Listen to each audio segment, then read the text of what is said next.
ندیم انہوں نے بہت اچھی کرکٹ کھیلی. تعجب مت کیجیے. انصاف بھی دلواتے ہیں, ڈیم بھی بناتے ہیں. جنگ کا فیصلہ ہو چکا. 25 کروڑ روپے کس حافظ کی بات ہو رہی ہے؟ یہ ہمارے حافظ کے نعرے ہیں. کراچی کے کرنگی قبرستان کی دردناک کہانی. شف شف اور اقرار. اپنے پروگرام کا باقاعدہ آغاز کرتے ہیں اپنے پروردگار کے شکر سے. آج یقینی طور پر پوری قوم اس بارے میں خوش ہے کہ پاکستان نے قریباً کوئی 40 سال کے بعد وہ اعزاز حاصل کیا ہے کہ جس کے لیے پوری دنیا کے ممالک اور قومیں جنگ لڑ رہی ہوتی ہے، یعنی کہ اولمپکس کے اندر پاکستان کا گولڈ میڈل. آج سے 40 سال قبل پاکستان نے ہاکی کے میدان پر 11 کھلاڑیوں نے ایک میڈل جیتا تھا، یعنی کہ گولڈ میڈل جیتا تھا. اور اس کے بعد 40 سال کے بعد اس قوم پر وہ وقت آیا ہے کہ جب انڈیویجولی، یعنی کہ وہاں 11 کھلاڑیوں نے مل کر لڑ کر ایک گولڈ میڈل حاصل کیا تھا. آج پاکستان نے 40 سال کے بعد انفرادی طور پر ارشد ندیم نے گولڈ میڈل حاصل کیا. تھرو میں، یعنی کہ جو انہوں نے تھرو کیا، اس تھرو کو اب تک کا 118 سال کا ریکارڈ توڑنے کا کہا جا رہا ہے کہ انہوں نے جو 92.97 میٹر دور تک یہ پھینکا ہے، اس کی وجہ سے پاکستان کا نام ورلڈ ریکارڈ میں آیا کہ 118 سال کا ریکارڈ ٹوٹا ہے. میں اس میں جو بڑی اہم نقطے کی بات کرنا چاہتا ہوں وہ بڑی ہی اہم ہے. یہاں پر ہر 4 سال کے بعد اولمپکس ہوتے ہیں اور اس میں دنیا بھر کے ممالک شامل ہوتے ہیں. اس وقت اگر اولمپکس کے آپ ریکارڈ کو دیکھیے اور جو حالیہ اولمپکس ہو رہے ہیں اس میں چین اور امریکہ کے درمیان جیسے جنگ جاری ہے، کون سب سے زیادہ گولڈ میڈل حاصل کرتا ہے، یہی ریکارڈ بنانے کے لیے پاکستان کی دنیا کی سپر پاورز اس وقت مد مقابل نظر آتی ہے. پہلے یہ مقابلہ خاص طور پر امریکہ اور سوویت یونین کے درمیان ہوتا تھا اور اب گزشتہ 2 دہائیوں سے یہ مقابلہ امریکہ اور چین کے درمیان ہوتا ہے. یہاں پر گولڈ میڈل کی لڑائی ہوتی ہے اور یہ دیکھا جاتا ہے کہ کون کس میدان میں سب سے زیادہ جیت کے جھنڈے گاڑتا ہے. ارشد ندیم نے یہ ریکارڈ تو قائم کیا، لیکن شاید ہمارے یہاں کی صورتحال کچھ ایسی ہے کہ جیسی یہ میرا کہہ رہی ہے. سنیے. ندیم انہوں نے بہت اچھی کرکٹ کھیلی. میرا صاحبہ یہ فرماتی ہے کہ ارشد ندیم صاحب کا تعلق کرکٹ سے اور کرکٹ میں انہیں کیا مقام حاصل ہے. ہمارا مسئلہ یہی ہے کہ اولمپکس میں اس وقت جتنے گیمز چل رہے ہیں ان سب کے سے اکثریت میں پاکستان کی شمولیت ہے ہی نہیں. صرف 5 ایسے کھیل تھے کہ جس میں پاکستان نے وہاں پر شمولیت اختیار کی اور باقی سب نے پاکستان کا نام ہی نہیں ہے. اور ان باقی تمام کھیلوں کے لیے یہ ملک کے جو کہ 25 کروڑ آبادی کا ملک ہے، یہاں کا امیج پوری دنیا کے اندر یہ جاتا رہتا ہے کہ یہاں پر انتہا پسندی ہے، یہاں پر فسادات ہیں، یہاں پر جمہوریت نہیں ہے، یہاں پر معاشی ترقی نہیں ہے. لیکن یہ امیج نہیں جاتا کہ پاکستان کھیلوں کے میدان میں سب سے آگے. اور یہی وہ میدان ہوتے ہیں جو آپ کی معاشی ترقی کے ساتھ ساتھ آپ کی دیگر ترقیوں کو بھی ظاہر کر رہے ہوتے ہیں. اب یہاں پر یہ مقابلہ شروع ہو چکا کہ کون اس وقت سب سے بڑا ایوارڈ لیتا ہے. یوں تو سب سے بڑا ایوارڈ ارشد ندیم نے حاصل کر لیا گولڈ میڈل لے کر، لیکن اب پاکستان کے اندر یہ مقابلہ شروع ہو گیا ہے کہ ارشد ندیم کس کا ہے. اس وقت پاکستان مسلم لیگ نون ہر ممکن یہ کوشش کر رہی ہے کہ ارشد ندیم صاحب نے جو گولڈ میڈل حاصل کیا ہے وہ شہباز شریف کی وجہ سے حاصل کیا ہے، اور اگر وہ یوتھ فیسٹیول نہ کرتے تو شاید یہ سب کچھ نہ ہوتا. دوسری طرف تحریک انصاف اس کا کریڈٹ اپنے سر پر لینے کی ہر ممکن کوشش کر رہی ہے، اور اگر کہیں رہ گیا ہے تو اس وقت انعامات کی برسات اس سارے سلسلے کو ظاہر کر رہی ہے. اگر آپ دیکھیے تو سندھ حکومت میں خاص طور پر میئر کراچی نے، کہ جہاں پر کراچی کی ابتر تر صورتحال ہو لیکن اس میں بھی اپنے جھنڈے گاڑنے سے پیچھے نہیں ہٹتے. انہوں نے کہا کہ 5 کروڑ روپے میں ارشد ندیم کو دیتا ہوں. اور پنجاب حکومت نے کہا میں 10 کروڑ دوں گی. وفاقی حکومت اپنا اعلان کر رہی ہے، اور پھر اس طرح کوئی پیچھے نہ رہ جائے تو وہ JDC والے بھی ایک ہیں، وہ بھی ہر جگہ پر اپنا جھنڈا لے کر آتے ہیں. وہ کہہ رہے علی شیخانی نے کہہ دیا کہ جناب اس کو بھی اتنا انعام دے دیا جائے. سوال کیا ہے؟ سوال اس وقت انعامات، یقینی طور پر اس نے پاکستان کے لیے ایک بہت بڑا اعزاز حاصل کیا ہے، اس کے لیے یہ تمام انعامات ہونے چاہیے، لیکن ان تمام انعامات سے بڑھ کر یہ کہ پاکستان کیا ان کھیلوں کے میدان میں واقعی میں اگلے اولمپکس کے لیے تیاری کرے گا، اور ان تمام کھیلوں میں چاہے سوئمنگ ہو، چاہے جمناسٹک ہو، چاہے کوئی بھی کھیل ہو، اس کے اندر پاکستان وہاں پر جھنڈے گاڑنے میں کامیاب ہو سکے گا یا نہیں ہو سکے گا؟ تو اس کا جواب آپ کو اس میرا کے جواب سے ہی واضح نظر آتا ہے کہ ہمارے ہاں پر صرف کرکٹ ہوگی، صرف کرکٹ ہوگی، صرف کرکٹ ہوگی۔ کوئی بال کرواتا رہے گا، کوئی بیٹنگ کرتا رہے گا اور کوئی فیلڈنگ کرتا رہے گا، اور یہی کھیل سیاست، انتظامیہ اور اسٹیبلشمنٹ کے درمیان اور عدلیہ کے درمیان جاری ہے۔ آج اسی کھیل میں ایک بار جو بال کرواتا ہے، پھر اگلا جو ہے وہ اس پہ چھکا مارتا ہے، پھر بال ہوتی ہے، پھر ایک چھکا لگتا ہے، کہیں فیلڈر کیچ کر لیتا ہے، کہیں نہیں کر پاتا، کہیں باؤنڈری سے کراس ہو جاتا ہے، کبھی کوئی رن آؤٹ ہو جاتا ہے۔ یہ کھیل جاری ہے، اور اس پہ بھی یہ 11 لوگوں کی ٹیمیں بنا کر کھیلا جاتا ہے۔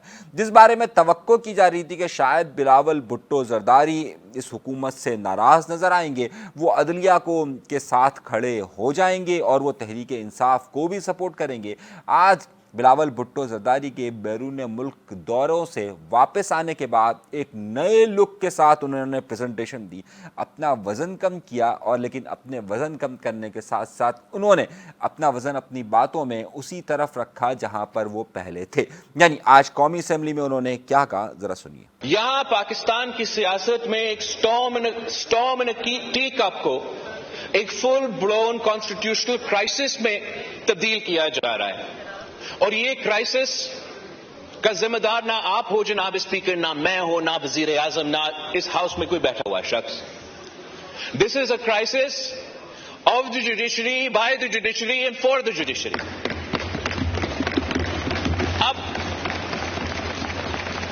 اب قائد حزب اختلاف سے پوچھے، کیا میں نے آپ کا بلہ چینا تھا؟ کیا میں نے آپ کو کہا کہ آپ کے الیکشنز غلط ہے؟ واضح طور پر قومی اسمبلی کے اجلاس کے اندر بلاول بھٹو زرداری یہ فرماتے ہوئے نظر آتے ہیں کہ یہ عدلیہ ہی ہے کہ جس نے اس ملک کے اندر سارے بحران پیدا کیے۔ شاید انہیں دوسری اور تیسری طرف نظر نہیں آئی ہے، آپ مجھ سے زیادہ سمجھدار ہیں میں کس طرف اشارے کر رہا ہوں۔ انہوں نے کہا کہ جناب عدلیہ ہی ہے کہ جس کی وجہ سے بھٹو صاحب کا معاملہ ہوا، عدلیہ ہی ہے کہ جس نے آج تک بے نظیر صاحبہ کا فیصلہ نہیں کیا، عدلیہ یہاں پر سب کچھ کرتی ہے، عدلیہ نے ہی عمران خان سے اس کے بلے کا نشان واپس لیا۔ یہی بلاول بھٹو زرداری اس بارے میں فرماتے رہے۔ اصل معاملہ کیا ہے ذرا دیکھیے، جب بہت سارے لوگ یہ کہہ رہے تھے کہ جب آئینی ترامیم پیش کی جا رہی تھی، اور وہ آئینی ترامیم یہ تھی کہ جو اس وقت سپریم کورٹ کا فیصلہ ہے اس کے برخلاف لوگ سمجھتے ہوئے یہ کہتے تھے کہ جناب یہ جو آئینی ترامیم ہوئی ہے اس میں جو پارٹی بدلنے کا کہا گیا ہے یہ سپریم کورٹ سے تصادم ہے اور پاکستان پیپلز پارٹی اس طرف نظر نہیں آئے گی۔ لیکن دیکھنے والوں نے دیکھا تھا کہ جب یہ ترامیم پیش کی گئی تو شازیہ مری پاکستان پیپلز پارٹی کے رہنما کس طرح کھڑے ہو کر اس کے حوالے سے دلائل پیش کر رہی تھی۔ اس وقت بھی کچھ لوگ سمجھ رہے تھے کہ یہ آصف علی زرداری صاحب کی پالیسی ہو سکتی ہے، بلاول بھٹو کی نہیں ہو سکتی، لیکن وقت نے یہ ثابت کیا، اور آج بلاول بھٹو زرداری کی یہ تقریر واضح طور پر یہ اشارہ دیتی ہوئی نظر آتی ہے کہ جناب والا پاکستان پیپلز پارٹی اس وقت موجودہ حکومت کی نہ صرف ان تمام ترامیم کے ساتھ اور ان تمام فیصلوں کے ساتھ کھڑی ہوئی نظر آتی ہے جس کے بارے میں شہباز شریف صاحب نے پچھلے دنوں یہ بھی کہا تھا کہ وہ تمام معاملات کے لیے آصف علی زرداری اور بلاول بھٹو زرداری سے بات کرتے ہیں۔ مسئلہ کیا ہے؟ مسئلہ یہ ہے کہ جو لوگ یہ امیدیں بنائے بیٹھے تھے کہ ایسا لگتا تھا کہ یہ پاکستان پیپلز پارٹی اور بلاول بھٹو زرداری موجودہ حکومت سے علیحدہ ہو جائیں گے، تحریک عدم اعتماد آئے گی، پاکستان تحریک انصاف کی حکومت کے ساتھ حکومت بنے گی، دونوں مل کر ایک حکومت بنائیں گے، وہ تمام کے تمام نقشے جس کے بارے میں اشارہ دے رہا تھا کہ جناب ایسا نہیں ہو رہا، کیونکہ ابھی بہت سارے اشارے ابھی باقی ہیں۔ جب ایسے اشارے ملنا شروع ہوتے ہیں تو آپ کو نظر آ جاتا ہے کہ پرندوں کی پروازیں شروع ہو جاتی ہیں۔ جب موسم بدلتا ہے تو پرندے اپنے کمی گاہوں سے نکل کر دوسرے مکان ڈھونڈنا شروع کر دیتے ہیں، تو ابھی ایسا سلسلہ نہیں ہو رہا۔ جب ایسا سلسلہ ہوگا تو واضح اشارہ ملے گا کہ جناب اب لوگ بدلنا شروع ہو چکے ہیں، یہ ایک انڈیکیشن ہے۔ دوسری بڑی خبر کی طرف آتے ہیں، اور وہ بڑی خبر جس کے بارے میں نے آپ سے واضح طور پر کہا تھا کہ جس دن محسن نقوی آ کر مذاکرات کی میز پر بیٹھیں گے، حافظ نعیم الرحمن صاحب اپنے مذاکرات کو سمیٹیں گے، دھرنا سمیٹیں گے اور چلے جائیں گے۔ میری اس بات پر سب لوگ مذاق کرتے تھے، لیکن میں نے آپ کو سنجیدگی سے یہ بات کہی تھی کہ میں جانتا ہوں کہ سر آئینہ کوئی اور ہے اور پس آئینہ کوئی اور ہے، یعنی کہ سر آئینہ تیرا آگ سے پس آئینہ کوئی اور ہے۔ یہ بات میں بہت اچھی طریقے سے جانتا تھا۔ آپ کو بھی معلوم ہے کہ محسن نقوی کی آمد کا مطلب کیا ہوتا ہے، اور صورتحال میں یہ جو آپ کو ایک واضح طور پر معاہدہ نظر آ رہا ہے، اگر آپ اس کے پہلوؤں پر غور کیجئے، ان کے نکات کو اگر آپ غور سے پڑھیں تو آپ کو ایسا لگے گا کہ اس میں کوئی ایسی بات نہیں کہی گئی کہ جسے آپ یہ سمجھیے کہ بہت بڑا انقلابی قدم اٹھایا گیا ہے۔ اس میں یہ کہا گیا کہ جناب جو ٹیکس کو کم کیا جائے گا، جو سیلریز پرسن یعنی کہ جو تنخواہ دار طبقہ ہے اس پر ٹیکس کم کیا جائے گا، جاگیرداروں پر ٹیکس بڑھایا جائے گا، آئی پی پی کے حوالے سے رپورٹس مرتب کی جائے گی، اور پھر اس میں یہ بھی کہا گیا کہ ٹاسک فورس بنائی جائے گی، کے ای کا آڈٹ ہوگا اور یہ دھرنا مؤخر ہوگا۔ در حقیقت اس دھرنے کا یہی انجام ہونا تھا، اور میں بار بار آپ سے کہہ رہا تھا کہ جناب والا یہ دھرنا صرف اور صرف ٹائم گیننگ ہے، اس سے عوام کو کچھ نہیں ملے گا، کچھ نہیں ملے گا، کچھ نہیں ملے گا، کچھ نہیں ملے گا۔ اس کی وجہ یہ نہیں تھی کہ میں عوامی معاملات کے لیے بات نہیں کر رہا، آئی پی پیز کے لیے حافظ نعیم اب بات کر رہے ہیں، میں اس پر 20 سالوں سے گفتگو کر رہا ہوں کہ جناب یہ غلط ہو رہا ہے، لیکن وجوہات کیا تھی کہ اب یہ ایک ماحول چل پڑا تھا کہ آئی پی پیز کے حوالے سے جناب یہاں بات کی جائے، اور یہ سارا پری پلان تھا کہ اس وقت جانا ہے، اس وقت آنا ہے۔ یہ بات کہ جناب یہ ایک جملہ سنیے کیا کہہ رہے ہیں وہ۔ ابھی آپ حافظ حافظ کے نعرے لگا رہے تھے، محسن نقوی صاحب، تارڑ صاحب خوش ہو رہے تھے۔ میں نے کہا یہ آپ کے حافظ کے نہیں، یہ ہمارے حافظ کے نعرے ہیں۔ اچھا وہ کہہ رہے کہ جناب اب معاملہ کون سے حافظ کا تھا یہ تو اللہ ہی بہتر جانتا ہے، نعرے کس حافظ کے لگ رہے تھے اور بات کس حافظ کی تھی، یہ ساری باتیں بہت زیادہ واضح ہے۔ یہ جو آپ نے جماعت اسلامی کا کلپ سنا یہ آپ کے سامنے ہے۔ میں سر آئینہ کوئی اور ہے، پس آئینہ وہی ہے۔ اگر وہ رئیسانی صاحب ہوتے تو کہتے ہیں بھائی حافظ حافظ ہوتا ہے، صحیح کوئی بھی حافظ ہو، لیکن خیر سر آئینہ ایک حافظ ہو سکتا ہے، پس آئینہ ایک حافظ ہو سکتا ہے، کچھ بھی ہو سکتا ہے نا۔ میں ویسے ایک بات کہہ رہا ہوں آپ سے، تو کچھ بھی ہو سکتا ہے، تو اس کو آپ اسی نظر سے دیکھیے کہ جناب والا یہ ایک آئینہ کچھ اور ہے اور دوسرا آئینہ کچھ اور نہیں، آئینہ ایک ہی ہے، سر آئینہ کوئی اور ہے، پس آئینہ کوئی اور ہے۔ ایک بہت ہی افسوسناک واقعہ، انہی خبروں کے ساتھ ساتھ ظاہر ہے ہم ان باتوں پر غور نہیں کر پاتے کہ جو سب سے زیادہ اہم ہوتی ہیں۔ وہ اہم واقعہ یہ ہوا کہ آج ایک کرنگی کے قبرستان میں ایک دردناک واقعہ ہوا ہے۔ ہمارا میڈیا شاید یہ بتاتے ہوئے کترا رہا ہے، لیکن پاکستان کے اندر ایسے حیوانوں کی کمی نہیں ہے کہ جو نہ صرف زندہ انسانوں کو نوچتے ہیں بلکہ لاشوں کو بھی چھوڑتے نہیں ہیں۔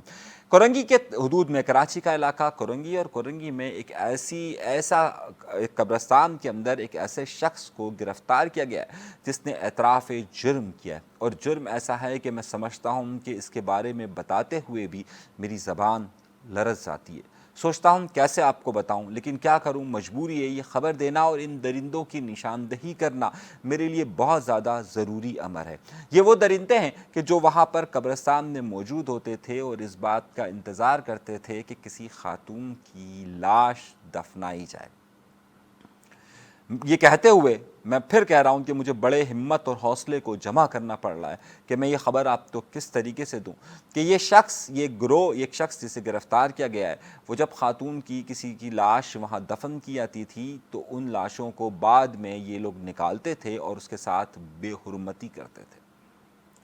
اس شخص، ان لوگوں نے باقاعدہ کرنگی میں ایسے حیوانوں کی پہچان ہوئی ہے اور انہیں گرفتار کیا گیا ہے۔ آج مورخہ جب میں یہ پروگرام ریکارڈ کر رہا ہوں تو یہ بات 9 اگست کی ہے، اور 9 اگست سن 2024 کی میں بات کر رہا ہوں۔ جہالت اور حیوانگی اس نہج پر پہنچ چکی ہے کہ یہاں پر زندہ تو زندہ، مردہ بھی اپنی حفاظت سے قاصر، یعنی کہ مردہ لوگوں کو تو یہ کہا جائے کہ کم از کم اس سے بخشا جائے۔ یہاں پر اس طرح سے درندگی کا عروج چھایا ہوا ہے۔ اسٹریٹ کرائمز اپنے عروج پر پہنچ چکا ہے۔ لاکھ باتوں و دعووں کے باوجود اسٹریٹ کرائم اسی سطح پر موجود ہے، لیکن یہ درندگی کے مناظر آپ کے سامنے ہے کہ جناب یہاں ہو کیا رہا ہے۔ انہیں عبرتناک سزا ملنی چاہیے۔ پچھلی بار بھی یہ لوگ عبرتناک سزا سے بچ گئے تھے، ہمیں اس بارے میں سنجیدگی سے غور کرنا چاہیے کہ آخر اس ملک کا نظام جا کس طرف رہا ہے اور یہاں پر یہ درندے کس طریقے سے آزادانہ گھوم کر اس طرح کی کارروائیاں کرتے ہیں۔ پھر انہی باتوں سے جب ہمارے یہ مسائل زیادہ شروع ہو جاتے ہیں تو یہاں پر آپ دیکھیے کہ کچھ عجیب و غریب معاملات بھی شروع ہو جاتے ہیں، ذاتی اسکورنگ کرنا شروع کر جاتی ہے۔ پچھلے دنوں پاکستان کے چیف آف آرمی اسٹاف نے علماء کرام اور دیگر دینی شخصیات کو جو کہ پورے پاکستان کے اندر موجود ہے ان سب کو جمع کیا، اور وہاں پر نہ صرف پاکستان کے چیف آف آرمی اسٹاف نے خطاب کیا بلکہ پاکستان کے وزیر اعظم نے بھی خطاب کیا۔ اس خطاب میں بہت سارے نکات تھے، بہت سارے پہلو تھے۔ ان تقریباً 400-500 علماء کرام، مفتیان اور اس کے ساتھ ساتھ مختلف جو دینی فکر رکھتے ہیں، جن کا دینی اثر و رسوخ ہے، جن کی مذہبی جن کے بہت سارے جن کے مریدان ہوں گے، وہ سب لوگ وہاں پر موجود تھے۔ اب جو اس میں نکتہ یہ ہے کہ ظاہر ہے وہاں ہر شخص کے کسی نہ کسی کے ساتھ نظریاتی اختلاف ہو سکتے ہیں، ذاتی اختلاف ہو سکتے ہیں اور دیگر معاملات ہو سکتے ہیں۔ میں یہ سمجھتا ہوں کہ اگر وہ 400 کے قریب اگر علماء کرام یا پھر دینی حضرات وہاں پر موجود تھے یا مذہبی پیشوا وہاں پر موجود تھے تو اس میں سے اکثر ایسے ہوں گے کہ جن کی 7 سیٹ والے سے بھی اختلاف ہوگا اور کوئی نہ کوئی ویڈیو، کوئی نہ کوئی پیغام اس نے اپنے ساتھ والے کے خلاف بھی دیا ہوگا، اس نے بھی اس کے خلاف والوں کو دیا ہوگا۔ یہ بالکل ممکنات میں سے۔ ایسے ہی بہت سارے لوگ ہوں گے کہ جن کے دیگر لوگوں سے بھی اختلاف ہوں گے۔ اب اسی میں سے ایک ہے بڑے مشہور پنڈی کے ایک ہیں، وہ اپنے آپ کو عامل بھی کہتے ہیں، عالم بھی کہتے ہیں، مشہور ہیں، وہ شف کے نام سے آپ نے سنا ہوگا۔ اقرار الحسن صاحب نے ان کے خلاف کہا کہ جناب اس کو کیوں بلایا گیا، اس کو کیوں بلایا گیا۔ دیکھیے اب ہمارے معاشرے کے اندر بہت سارے لوگ موجود ہیں نا، اب کوئی کسی کو بلاتا ہے، سب ہر ایک کے کوئی پیروکار تو موجود ہے نا، ہر ایک کے موجود ہیں۔ اگر میں کسی سے اختلاف کرتا ہوں تو یقینی طور پر میرا اختلاف ہو سکتا ہے، لیکن ظاہر ہے اس کے پیروکار بہت سارے ہوتے ہیں۔ بہت سارے لوگ اس پورے معاملے میں اپنے ذاتی سکورز کو برابر کرنے لگ جاتے ہیں، تو ٹھیک ہے، وہ کوئی ذاتی سکور کو برابر کرتا ہے تو وہ ہے، لیکن یہاں پر اختلافات تو ظاہر ہے سب کے درمیان موجود ہیں، لیکن ان اختلافات کو بنیاد بنا کر کسی بھی بڑے کاز کو نقصان نہیں پہنچنا چاہیے۔ ہر صورت میں پاکستان کے اندر امن و امان رہنا چاہیے۔ مختلف مکتب فکر کے لوگ، مختلف سوچ کے لوگ یہاں پر موجود ہیں، اور میں یہ سمجھتا ہوں کہ ان تمام لوگوں کو ایک ساتھ رہنے کا نام ہی پاکستان اور جمہوریت ہے، کہ جس میں قائد اعظم محمد علی جناح نے 11 اگست کو تقریر کرتے ہوئے واضح طور پر یہ بات کہی تھی، اور پاکستان کی قانون ساز اسمبلی سے خطاب کرتے ہوئے بھی انہوں نے واضح طور پر یہ بات کہی تھی کہ یہ پاکستان ہے، آپ سب لوگ اپنی عبادت گاہوں میں جانے کے لیے آزاد ہیں۔ اب مذہبی نقطہ نظر کسی کا مختلف ہو سکتا ہے، ہر ایک کو آزادی حاصل ہونی چاہیے۔ آخر خبر کی طرف آتے ہیں، اور وہ خبر آتے ہیں کہ کیا MQM پاکستان ایک بڑی مہم کی طرف جا رہی ہے یا حکومت سے علیحدہ ہو رہی ہے۔ پچھلے دنوں اس وقت MQM پاکستان جو ہے وہ شجرکاری مہم کی طرف زیادہ فوکس ہے، لیکن پچھلے دنوں فاروق ستار صاحب کے اسمبلی کے بائیکاٹ کے بعد مجھے بہت سارے لوگوں نے یہ کہا کہ کیا MQM کے موجودہ حکومت سے اختلافات ہو چکے ہیں، کیا موجودہ حکومت سے وہ علیحدہ ہو رہی ہے، جس طرح کی قومی اسمبلی کے اندر بات ہوئی۔ میں نے اس حوالے سے اپنی جادوگرنیوں کو توڑا ہے۔ دیکھیے جناب، وہ نہ اپنی مرضی سے حکومت میں نہ اپنی مرضی سے جائیں گے۔ بہرحال اس وقت پورے پاکستان کا تو یہی خیال ہے۔ اس وقت اختلافات، میری خود ذاتی کچھ رہنماؤں سے گفتگو ہوئی ہے تو نتیجہ یہ ہے کہ نہیں جی، ابھی کوئی ایسا کام نہیں ہے، ایسا کوئی اشارہ نہیں، ابھی وہ حکومت سے نہیں جا رہے اور نہ ہی ابھی وہ حکومت سے علیحدہ ہونے کا معاملہ ہے۔ یہ اس دن اسمبلی کا معاملہ تھا، اسے اس اسمبلی کے معاملات تک ہی رکھا جائے، اس سے آگے اس کی نوبت نہ آئے۔ تو اس حوالے سے یہ واضح طور پر پیغام ہے کہ جناب MQM پاکستان فی الحال حکومت سے علیحدہ نہیں ہو رہی ہے۔ وہ جو بائیکاٹ کا معاملہ تھا اسے صرف اسمبلی کی حد تک ہی رکھا اور سمجھا جائے۔ یہ تھی اب تک کی اہم گفتگو، اہم نکات اور ابھی تک کی اہم باتیں۔ انیس منصوری کو دیجیے گا اجازت ابھی کے لیے۔ پاکستان زندہ باد، اللہ نگہبان۔